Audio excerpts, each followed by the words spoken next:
નમસ્કાર, આપ જોઈ રહ્યા છો આઝાદ મીડિયા લાઈવ. ગુજરાત રાજ્ય માર્ગ વાહન વ્યવહાર નિગમ દ્વારા નવનિર્મિત થનાર વેરાવળ એસટી ડેપો વર્કશોપનું ખાતરમુહૂર્ત તેમજ કોડીનાર ડેપો વર્કશોપનું ખાતમુહૂર્ત આજે ગૃહ રાજ્યમંત્રી શ્રી હર્ષભાઈ સંઘવીના વરદ હસ્તે કરવામાં આવ્યું હતું.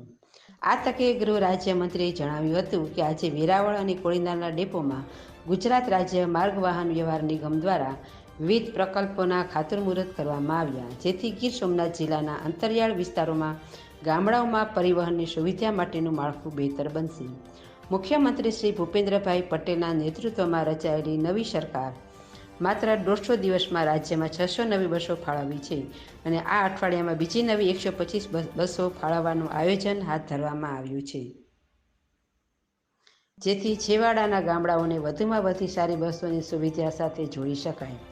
સરકારશ્રીના આ દીર્ઘદ્રષ્ટિથી વિદ્યાર્થીઓ અને વડીલોને પરિવહનની સુવિધા સરળ રીતે મળી શકે એવું આયોજન હાથ ધરવામાં આવ્યું છે. સરકાર અંતરિયાળ વિસ્તારોમાં જાહેર પરિવહન સહિતની શ્રેષ્ઠ સુવિધા ઉપલબ્ધ કરાવવા અને આ વિસ્તારોને વિકાસની મુખ્ય પ્રવાહ જોડવા કટિબદ્ધ છે. આ workshop service pit, admin room, electric room, battery room, oil room, rest room, DM office સહિતના અદ્યતન સુવિધાયુક્ત ધરાવતું હશે.